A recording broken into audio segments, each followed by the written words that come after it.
Hello and welcome. You're watching QTV and you are watching the Week in Review. I'm your host, Ade Darami, and as usual, I have going through the stories with me, Mr. Mahmoud Mboj. Mr. Mboj, as ever, welcome to the program.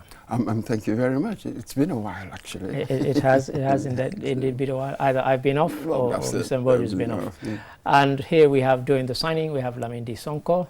And Lamin, again, thank you. And we've had some very, very good comments about your signing.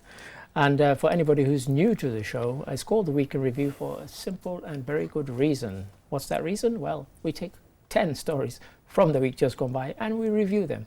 And I always say we spend some more time on some stories than we do on others. So if you think, gosh, they're spending a bit long on this one, it really is meant to be that way, okay?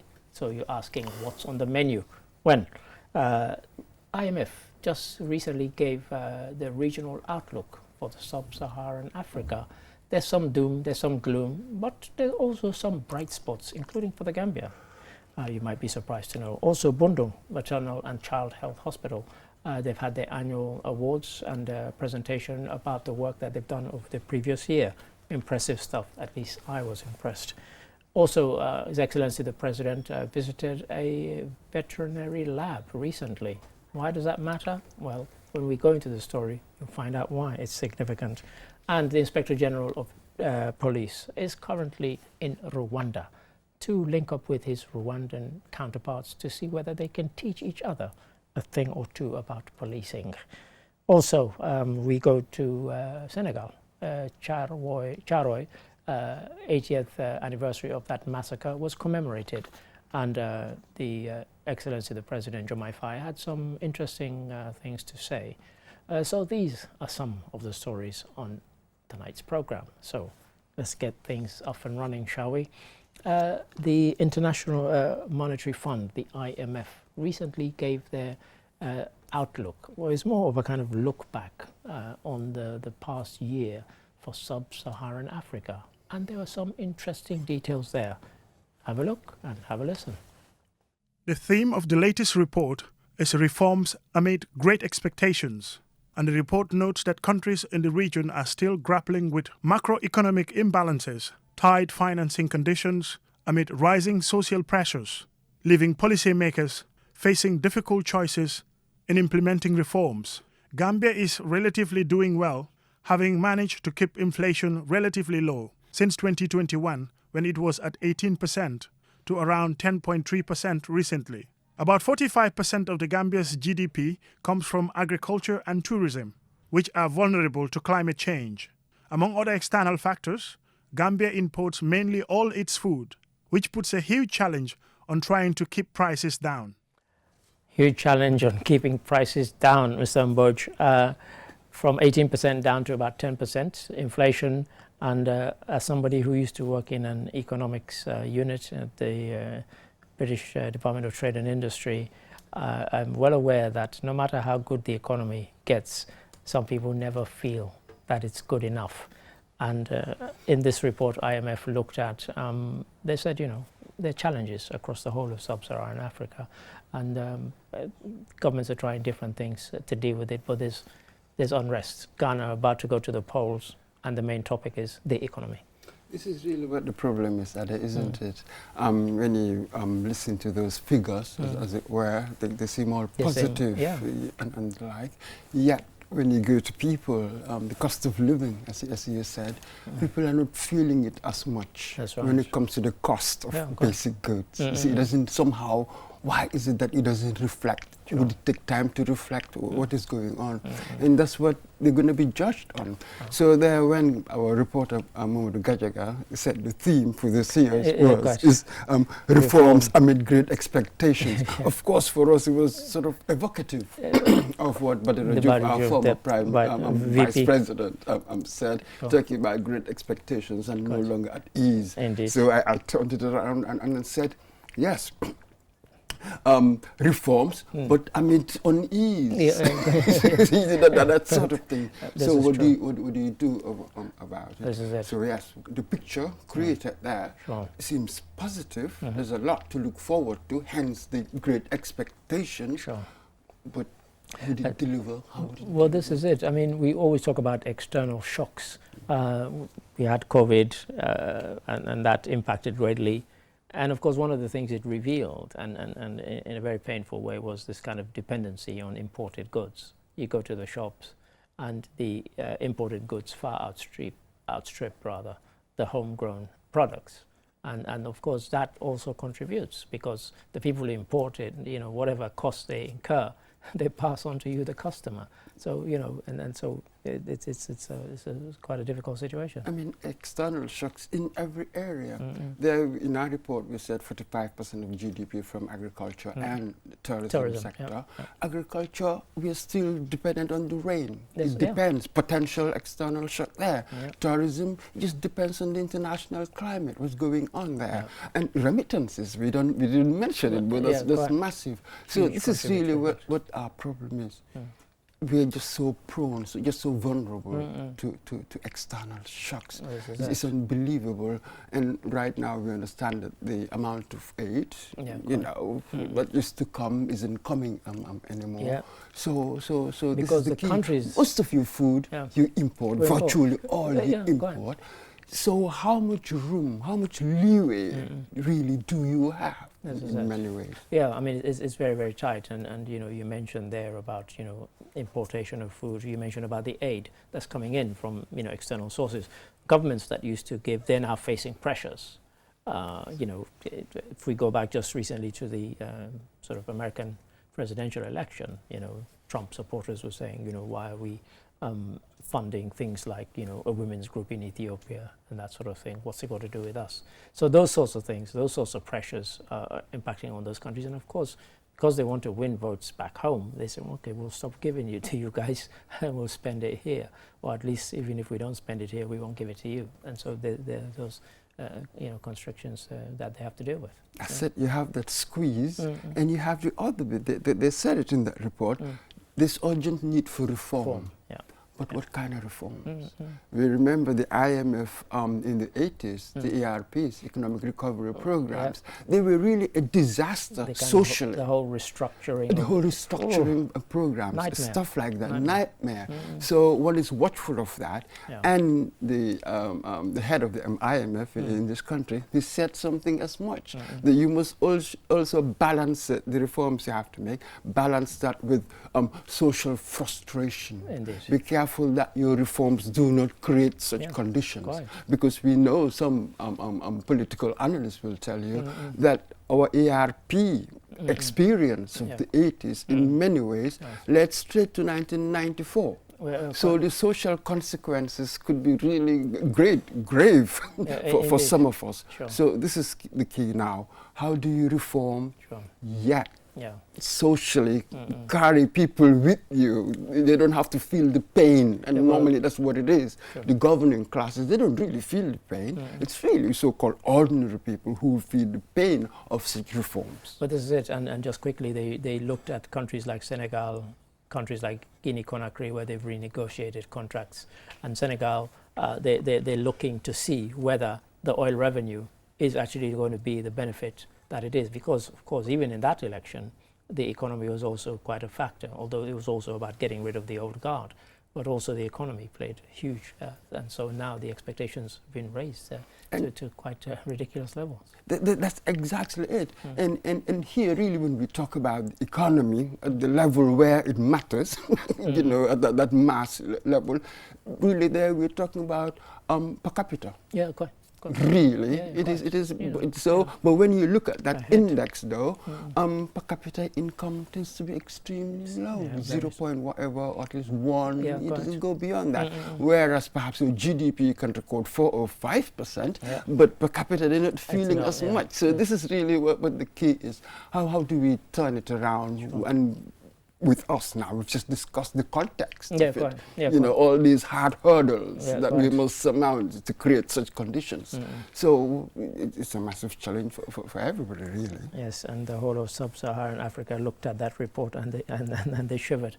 And in case anybody does want to go on the IMF website, just put regional economic outlook for sub-Saharan Africa, and the whole 300-400 pages will come up, and enjoy reading it. Thank you for that, Mr. Mboj. And now the Abundung Maternal and Child Health Hospital, we featured them before.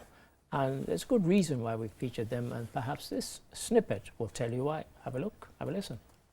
The successes that were mentioned here, having 100% skilled birth attendant, maternal mortality almost zero, 98% live births, all those are huge and they are national indicators. So we must thank the staff for doing it, and we'll encourage you to continue the hard work that you've been doing.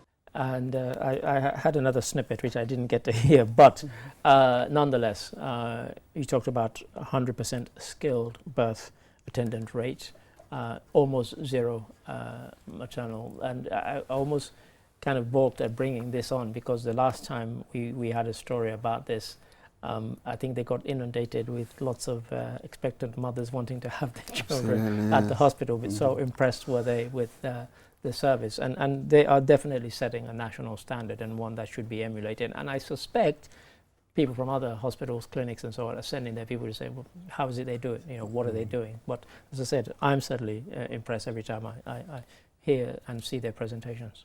Absolutely. But for me, when I watched it and I watched it again, then this question just came to my mind. What is the value or the prudence of having such awards? It's a public sector. I mean, in the private sector, we have them all the time. Right. But what is it like in the public sector? Yes. Is that like for like? I'm not sure. Yeah. How would it affect sort of staff morale? Especially for those who didn't win anything. Yes. So all these questions just came to my mind. Yes. And another thought that but maybe something like this can encourage a kind of healthy thriving from others. Yes, healthy. Yes. I mean, because what I was going to mention is that what's interesting about this, and it's a really valid point, is that this is an individual institution giving the awards. In Britain, they have something called the Chartermark Awards, and essentially it would be all the ones that are of the same ilk being judged. So by an independent group. Absolutely. In fact, I chaired the exactly for a year. Like that, and so it's everything. It's schools, it's hospitals, it's anything that's public sector. And in fact, it's the shorthand for it used to be they used to refer to it as the Oscars for the public sector. Absolutely. And in fact, the first one I did was also the first one that Tony Blair did as Prime Minister. And you know so yes, but that one, there's an independent body. It's not the people who work. I guess these guys do it because they want to inspire people and for them to keep the standards that they've set, to keep up to those standards, because apparently when you compare maternal mortality rates with other hospitals, theirs is by far the best in the country. Oh, absolutely. I've even also thought about that maybe this is also a form of community outreach. I'm sure you will write your reports and then you will see all these wonderful things that you've achieved. But now with the media, people will hear about what you're doing. Which is why I said I was a bit, when we did the last one, I think they got inundated with people saying, oh, you know, I want to have my child at that place. So, but you're right. And when they do the awards, obviously they have the recipients, and they also have family members and the public. So it's an open thing, and of course it's a kind of PR for the hospital. That's it. To say, you know, we're doing all this great job. Great work.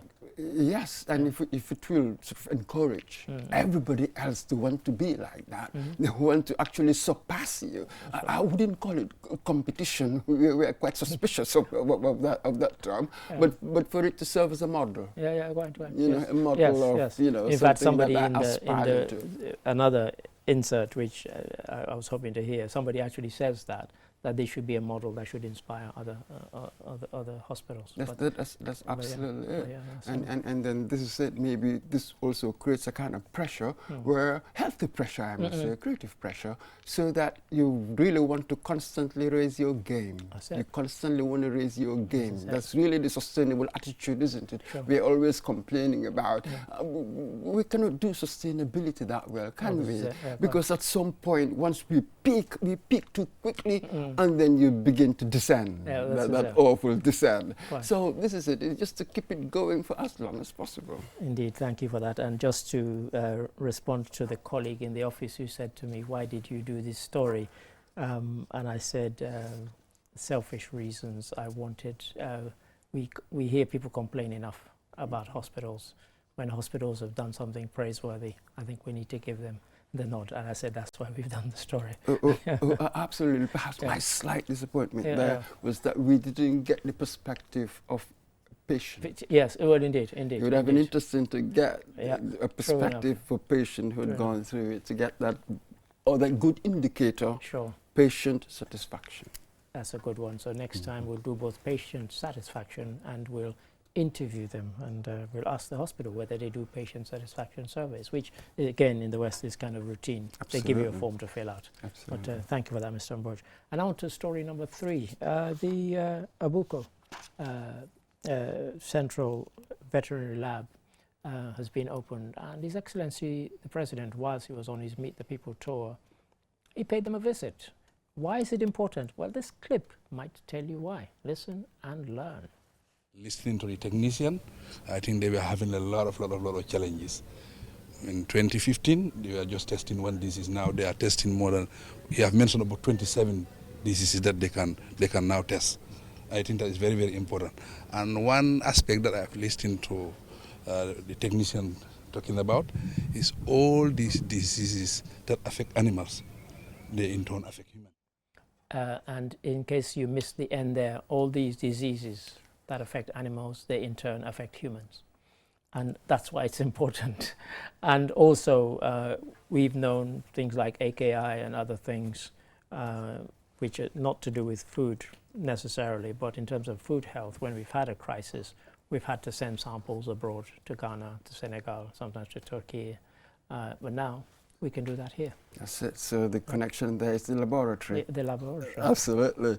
So this is it. He said, our president there said that one of the cornerstones, if you like, of our national development plan is capacity building. And this is it, infrastructural stuff, isn't it? So absolutely. Yeah. So you get it, you use it, and as he said there, what few years ago we could test for only one disease.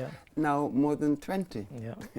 Well, this is it. And again, as always, when these things come up for discussion in the office, and I said to them, these are the kind of things that they're kind of worth shouting about, but we don't, because for almost 60 years, had we wanted to test for all of these, we've had to send this stuff abroad. We can now do it here, and yet it's kind of slips under the radar. It's like, yeah, and so what? We shrug. But as he said there, if these things, because we eat so many animals, it is right and proper that if there's a suspicion of disease that's affecting an animal or animals, they can be tested, and they can be tested here rather than send it abroad, wait 3, 4, 5 weeks, in which time who knows how many people have died. You know, Ade, that's the sort of bureaucratic minutiae that really escapes sort of our radar, as it were. It doesn't have much emotional freight or anything else. But then when it explodes, when the consequences explode, then we run back to government. Oh, you didn't do this, you didn't do that. But this is the boring stuff that you really need to do so that you avoid, terrible stuff happening later. So this is it. This is well, this is the marketplace. Governments must just get used to it. This is their job. This is their job. This is what we are. Sorry, you don't blame the tools. You don't blame the people. So you just adapt. This is your skill to show us your adaptation. I guess where you pat them on the back is that if you saw that there was a gap and you remedied it, you filled the gap, or you corrected it by building this lab, which we've never had before. So, absolutely, you must have your rational plan. Sure. Never mind our emotional state. When you want to follow us, you'll miss your way, because we can feel blue today in the morning. By afternoon, we're red. Evening, we're grey. I don't know. Absolutely. So government must have a plan rationally thought through, and then follow it with courage. Sure. Well done. Well said. Well said. Thank you for that. That takes us on to story number 4. Inspector General of Police Sidi Mokhtar Toure is currently, I think he's possibly on his way back as I speak, from Rwanda. And he went there to meet with his police counterpart and exchange ideas and also sign an MOU. Have a look, have a listen. As part of the visit, the delegation toured state-of-the-art police facilities, reviewed advanced policing equipment, and gain valuable insights into Rwanda's innovative policing strategies and systems. A key milestone of the visit was the approval by Rwanda's Minister of Interior for the signing of a memorandum of understanding between Rwanda National Police and the Gambia Police Force. The agreement will enable eligible Gambian police personnel to pursue master's degrees at the Rwanda National Police College. It is our wish, to reactivate, revitalize, these training programs, because as mentioned earlier, security sector reform has 3 sacrosanct principles, and one is capacity building, the other one is infrastructural development, and then you equally have what we call those structures that we have built, how you can equip those ones, including members of the force. Now, this transformation is somehow challenging to us, being a third world country. We don't have all the wherewithals to be able to further professionalize the force, even though there were massive support from the central government in terms of budgetary allocations. We're a third world country, so too is Rwanda, of course. But we've gone there. They are now a sister Commonwealth country, and the IGP was very warmly received. It made the news in the local Rwanda media that here is somebody from the Gambia coming here, exchange of ideas, signed an MOU, carried on Rwandan TV. And it seems a good idea. Learn from others if you can, but of course we are 2 very different countries. Absolutely, and I have to say this, I'm a card-carrying fan of President Paul Kagame. Yeah. But the first thought, I said, Rwanda, yes, economically they're doing well, but their human rights rep, not quite there. And I do hear, I do read, people who understand these things, right? Stuff like there's something called democratic policing. Not to say that there isn't any democracy in Rwanda, but we have to be realistic about these things. Is there a different sort of, can I call it, ideology of government? Because when I look at Kagame, I think he has that. There's that ideology of government, which will trickle down, which will be reflected in the way we do our policing. This is the bit that I'm not really sure about, even though I am behind Kagame as a leader, but he's doing 100%.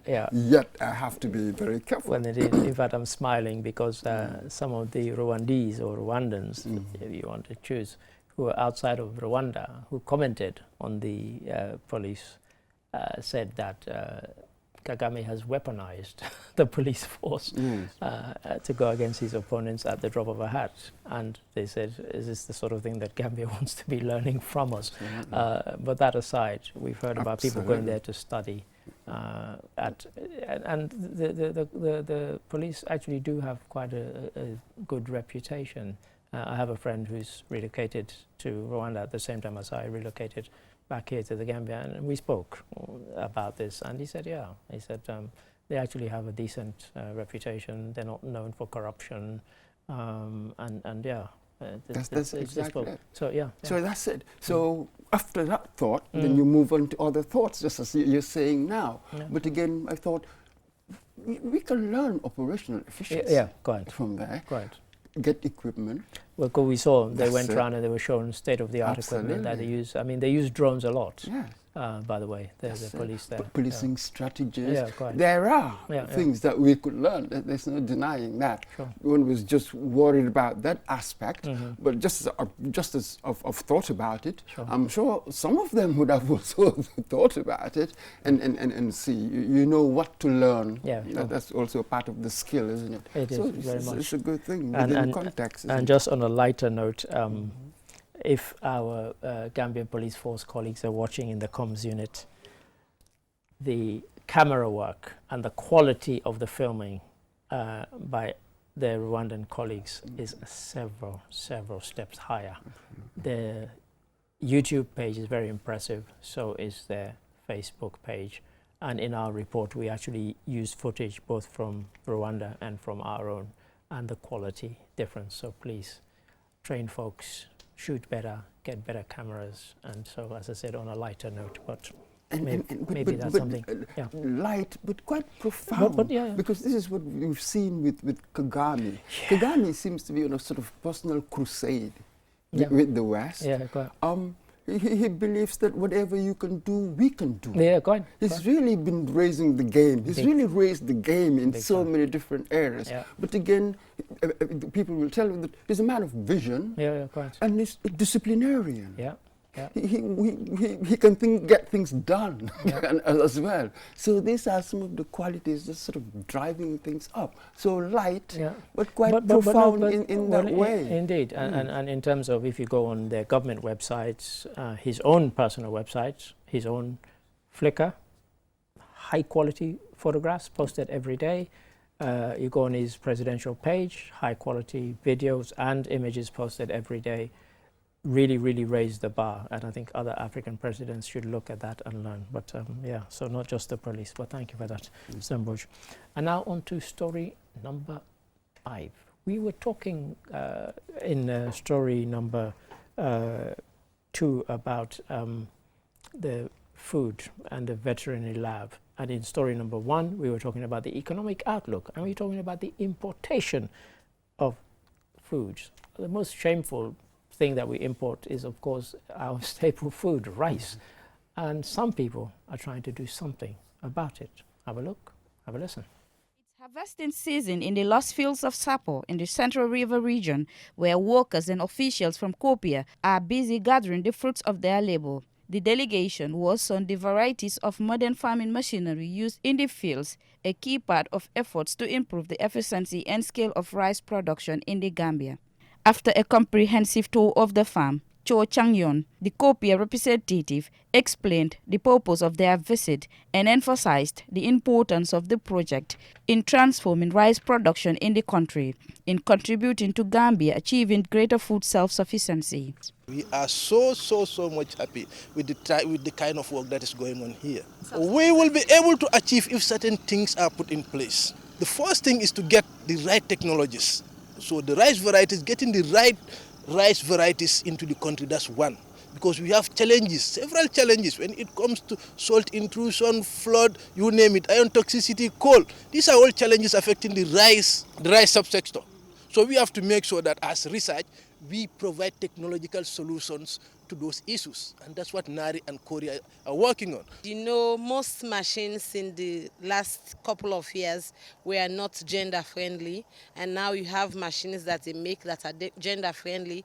We know now that women can ride, you know that the youth can ride, you know that men can ride.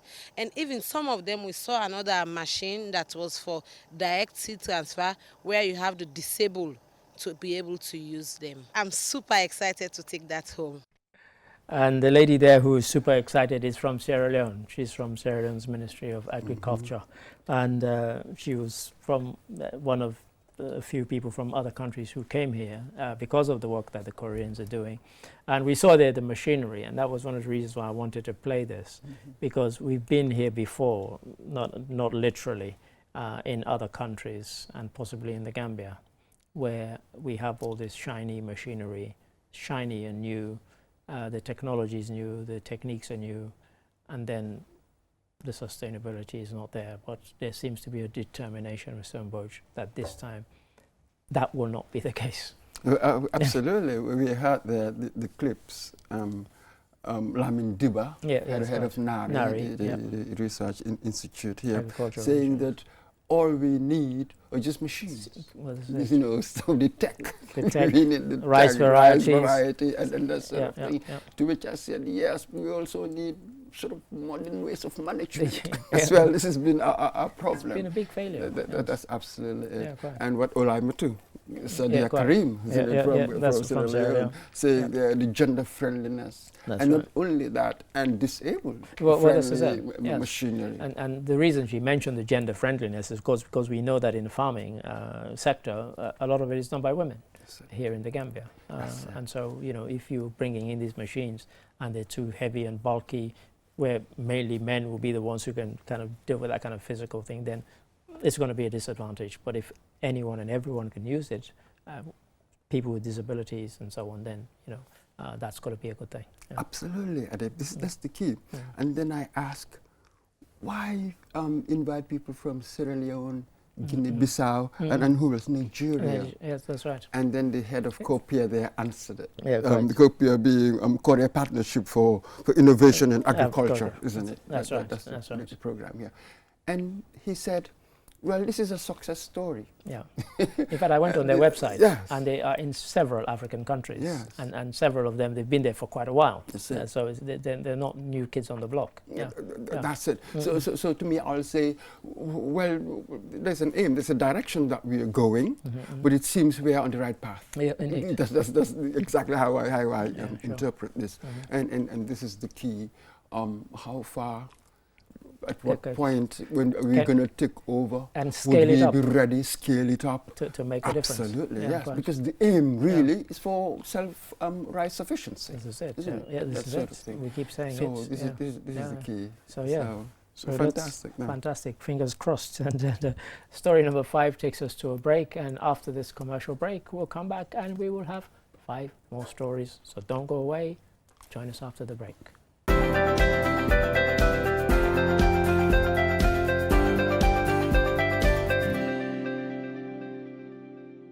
The future is now. With QCell's 5G network, experience speeds like never before. With our new 5G Rocket Fixed Internet plan, get speeds from 10 Mbps to 100 Mbps.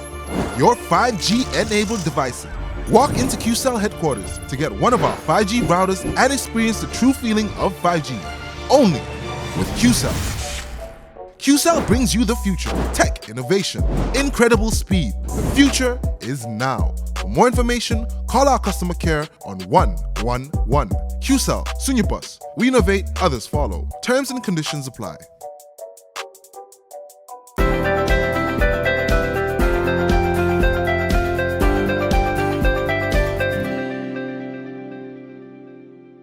Hello and welcome back, or if you're just joining us at this point, welcome. You are watching the Week in Review here on QTV.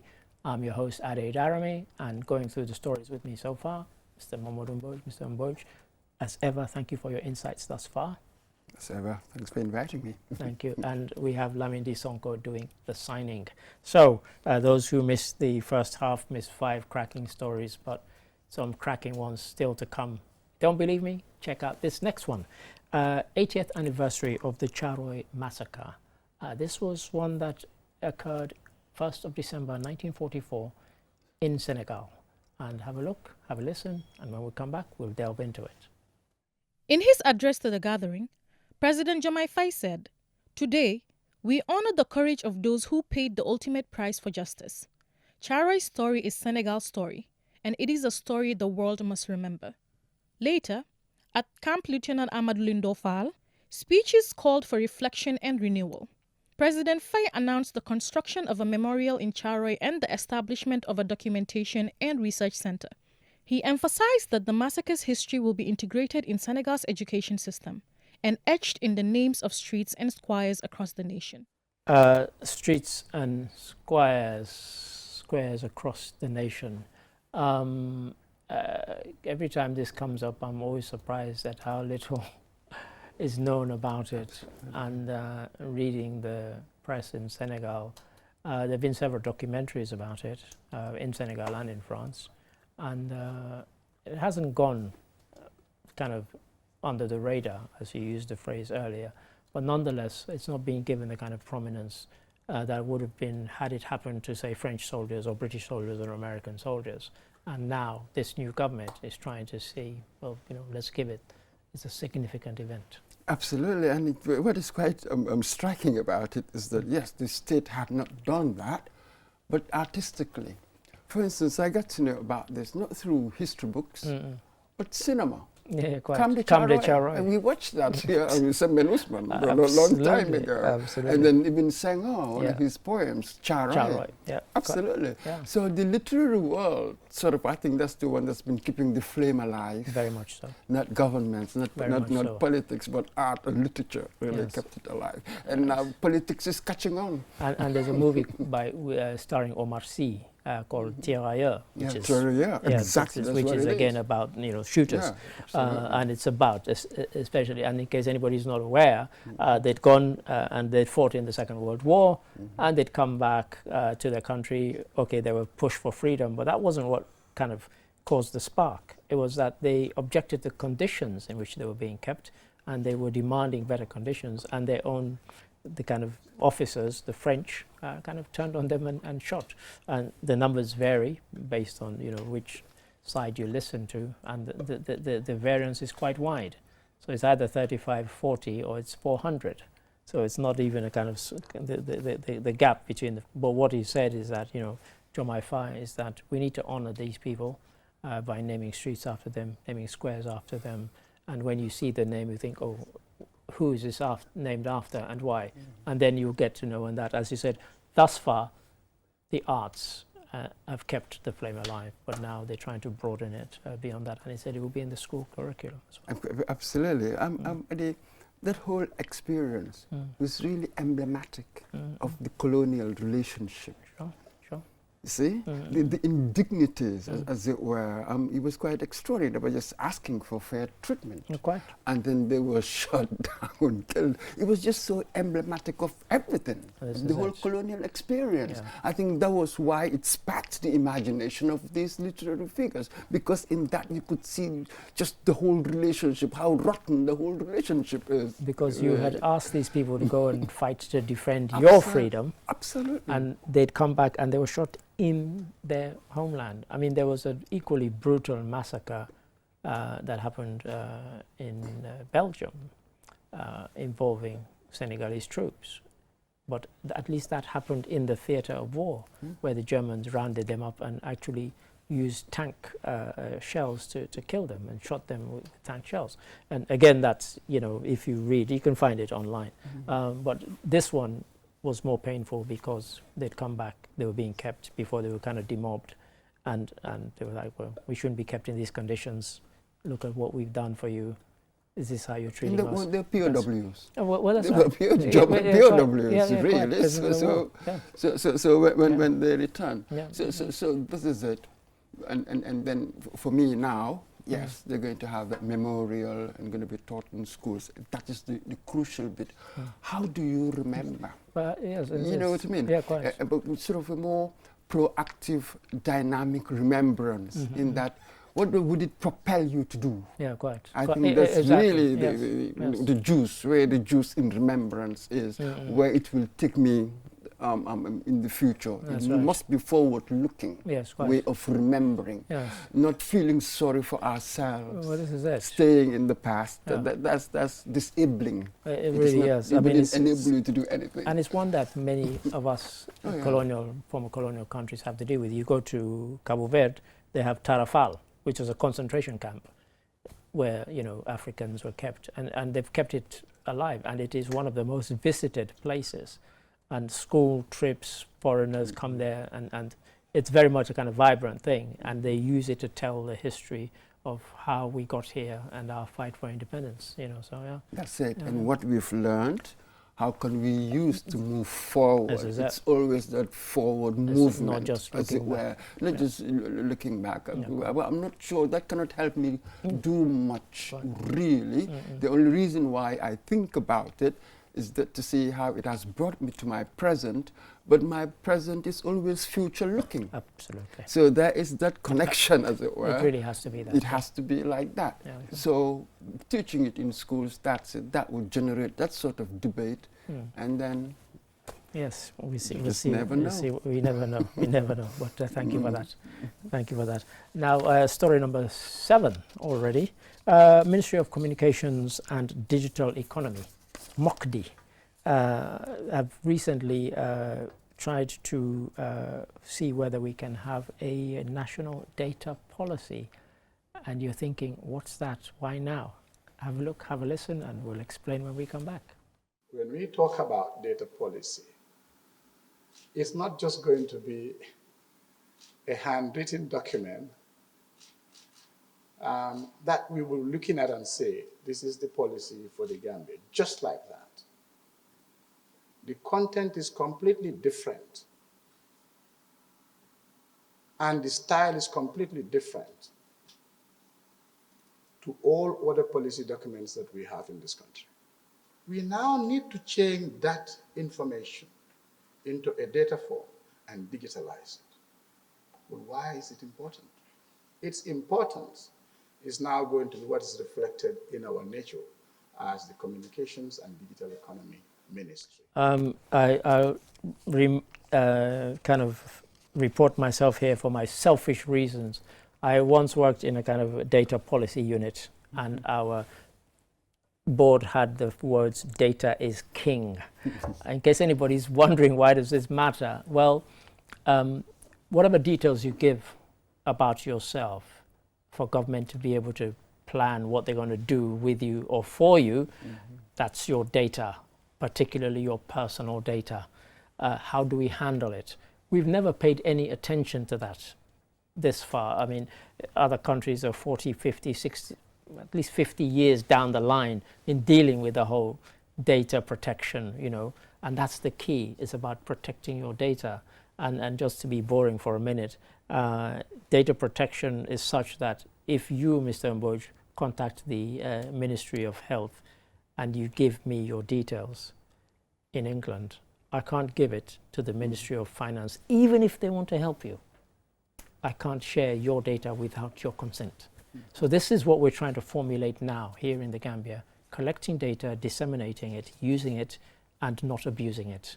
If I find out something about you, I can't report you to the law and they run and arrest you. It's that crucial and it's that critical, but we're just learning the ropes now because everything now is being digitized, and this is how people transact now by you know, sending and receiving information, in quote, data. Absolutely. Yeah. You need to have the infrastructure and the institutional culture. This is it. There are things that we must deal with there before you get what you want. But what was quite interesting there, with our new Minister of Digital Economy, his name is Lamine Jabi, was that he said the content and style will be completely different. Yes. Then I was thinking, what did we have before? We only beginning to get this national data policy. Yeah, one would have thought that once we created that ministry, a new ministry, one of the priorities of that minister would be to create this. It's such a fundamental document, as it were, isn't it? Yeah. So this is quite interesting. We've got a new minister, and I must say, when I was following comments on social media, people knew him, who knew him when he was at St. Augustine's. He went to St. Augustine's High School, and everybody was saying that, seemed to think they had favorable views on this appointment, saying that yes, he's got the education, the knowledge, the experience, he can do this, he can do that. So interesting to see how this might sort of change the dial. Well, this is it, because part of the problem for the Gambia is that such a large proportion of the population is illiterate. We have to be blunt about that. In a lot of the countries where people give and receive, you know, data, they're illiterate. In the UK, for example, almost all your transactions with government are done by a computer, and he's mentioned there about it won't be written down. So it's about using technology, using digitization, and that's going to be how you interact with government and how you receive. And there are all sorts of things that spill out from this. There's a famous test case of somebody who he was sacked by email, and he took the case to court because the law had said that for that sort of thing you had to serve the person with a letter. And he lost the case on the simple fact that when he received and accepted his contract for that very job, he did so by email. So if you're willing to accept the job by email, you should be willing to be sacked by email. So these are some of the things that we have to build a data policy around, and the law will have to change. Because of that case, the law changed, because that was a test case, because on the strict letter of the law he was right, but he kind of cut the legs from under himself by having accepted employment you know, via email. That is precisely it. So that is why with stuff like IT, you know, the new digital ecosystem, well, these are implemented within the social context. Sure. Isn't it? So that's it. So with us, this is why as a manager, whatever, your imagination, your creativity, most of your policies really come from imagination. This is what I have. Half of my population, they are not educated. So this transition, what kind of policies would address the current problems? Nobody else can help you there. I'm not sure how many templates there are. Maybe you may go to countries with a similar dynamic, as technology to society, that sort of thing, with a similar dynamic, and see how do you apply it. But here, it takes creativity, really. I can learn from the West certain things, but how do I apply? That is really the case, given our peculiar circumstances. Given our circumstances, and this is one I'll be watching with an eagle eye. Thank you for that, Mr. Mboj. And that takes us on to story number 8. And it's kind of a link there, because we're talking about protecting vulnerable groups online. How many times have you gone on some online thing and it's pages and pages, and it says, do you agree? And you click, yes, I agree. Because you haven't got time to read 2 pages worth of tiny, tiny text. But also, we need to develop policies that protect children, particularly. And so there was recently something which tried to do something about this. Have a look, have a listen. The forum brought together key stakeholders, including government bodies, civil society organizations, tech companies, and educators, to contribute to the development of the policy. This initiative is designed to protect disadvantaged and vulnerable groups, particularly children, as they interact with information, communication, and technology tools, with a specific emphasis on safe internet usage. The policy also aims to ensure a safe, secure, and supportive digital environment for all children and vulnerable groups in the Gambia, protecting them as they navigate the online space. There are so many risks. But the first risk, I think the fundamental risk is the difficulty in reconciling the protection of the children and their freedom of expression. That is a challenge. And the policy has to balance that. Where the protection ends and where begins the freedom of their expression. The beginning and the end of protection, Mr. Mboj, and this is something which viewers may or may not. New Zealand wrestled with and has decided that they're going to restrict internet access for the under 16s. So quite drastic because they were worried. And we used to joke about when you're not at home, your parents don't know what you're doing, and you could be doing anything. But it's the same now. When you're online, it asks you, are you over 18? Well, it doesn't ask you for a birth certificate. It doesn't know that you are.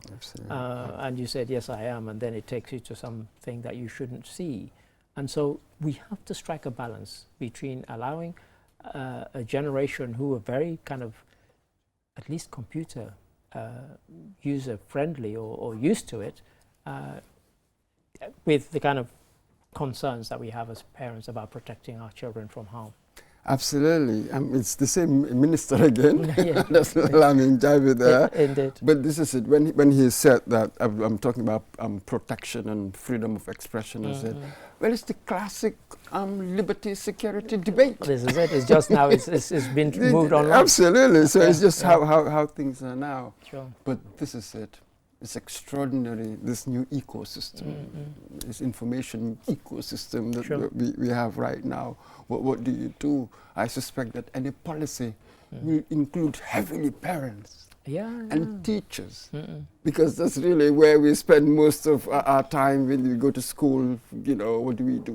What should be allowed? What shouldn't be allowed? There must be this interface of government, parents, very, very much involved in it, and teachers to really get what do we need to do here. Well, that's right. It's very worrying. It's worrying because in some other countries they've tried to shift the burden onto GSM companies, and they've said, we're not the police. It's not our job. And there's been huge debates about whose responsibility is it? Is it a shared responsibility? Probably is. But does the kind of burden lie heavily on one side than the other? Parents, because you can't go around with your children everywhere. You can't seize their phones from them these days. So it is quite a conundrum.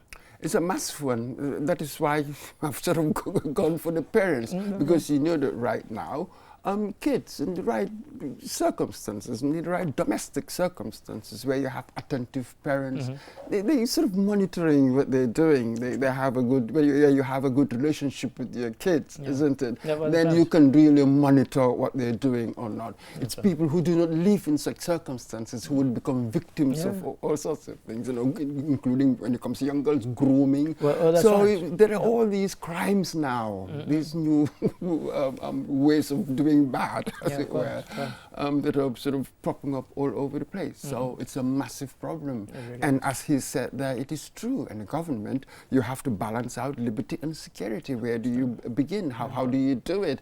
And whatever laws and policies you put out there, how enforceable are they? But that's the point I was going to come to. We could, it's a massive problem. Because they kind of, this was a validation forum. You and I have heard about validation forums till we're sick of the phrase. You can validate the policy, but then how do you enforce it? What are the practicalities of enforcing a policy such as this in the modern age? There are always ways around these things, and people will find ways around them. So, what do you do? It's not a case of do nothing, but what you can do, do as much as you can. Really. Absolutely, and with me, possibly for now, because with these things, it's not a question of doing one thing or two things. You find yourself sometimes having to do 4 or 5 things simultaneously. It's just the way these things go, isn't it? For me, perhaps for now, the emphasis would be more on parents and what they do. At least, you can change minds within a week or so. That is something that you can do. Massive campaign for people to understand the dangers, the threats. Now with this new medium. I remember not long ago, parents, everybody here, people I spoke to here, were just so happy. I'm thinking that, oh, my kid now is so smart, can use all sorts of apps and is always on either on the net or on their phone doing stuff. But you have no idea what they're doing. The complaint has been that with these new technologies, it's having some effect cognitively. We are studying them, but maybe there are things to be worried about, because they've seen in university level, they're saying that now the intake, even in Britain, the kids now don't seem to know much, are not smarter. They have lots of information, but how do you connect any logical connection of all of this information? What really creates what we call knowledge isn't quite there. But it's a very complex area because it's new. That is why one should be careful, read up more. What's the evidence? People who are doing the studies, the scientists, the research, what's the evidence? What's showing up? Then maybe try to modify how we do our parenting. But for now, I think that's the area we should go. Legally, the resources, nothing is much there. Any other area, there isn't much there. But we have to confront this now. Where else can I begin? A good point to end on. And story number 9, our penultimate story. UNFPA is engaging young parliamentarians on strategic dialogue, trying to promote sustainable development. Have a look, have a listen. This dialogue, in my opinion, is also a way of showing the world that continents are interconnected when it comes to youth, peace and security. And the Gambia is one of the countries, I believe, that have done a lot in terms of implementing the agenda, the UN Security Council 2250, but also the youth agenda in general from the UN office. The United Nations here in the Gambia, but also in your respective countries, remains steadfast in its dedication to supporting your tireless efforts to dismantle the systemic barriers and hindrances that impede youth participation and hinders the full realization of the potential. We're almost running out of time, but quickly. They're talking about hindering youth participation, but do you get the sense that we're actually actively encouraging youth to get involved in these policy decisions, which is what that forum was all about? I don't get it. I have to be blunt. And beyond having forums like that, I don't look around and see the youth getting involved and getting asked about, what do you want for the future and so on, rather than being patronized. Well, I'm getting that sense because most of these meetings you go to, you have sort of representatives from one or another youth group. And there were no youth on the high table, by the way. Okay, all right. At Stuff that like event. that. Yeah. But when I look around, well, let's look at how they define youth between 15 and 35. 35, yes. I see a lot of Activity. people in their early 30s in all sorts of True, positions. True. I'm not sure what else is required. I'm not sure where we have youth sort of being very much part of decision making. What do I expect to see?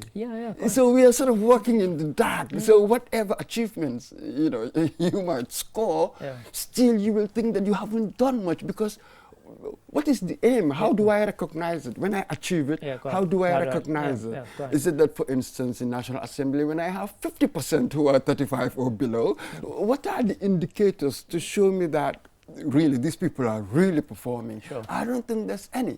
So just our impressions, sort of. So we are dealing with this sort of in the dark, because what we want to achieve, how would you recognize it? What does it look like?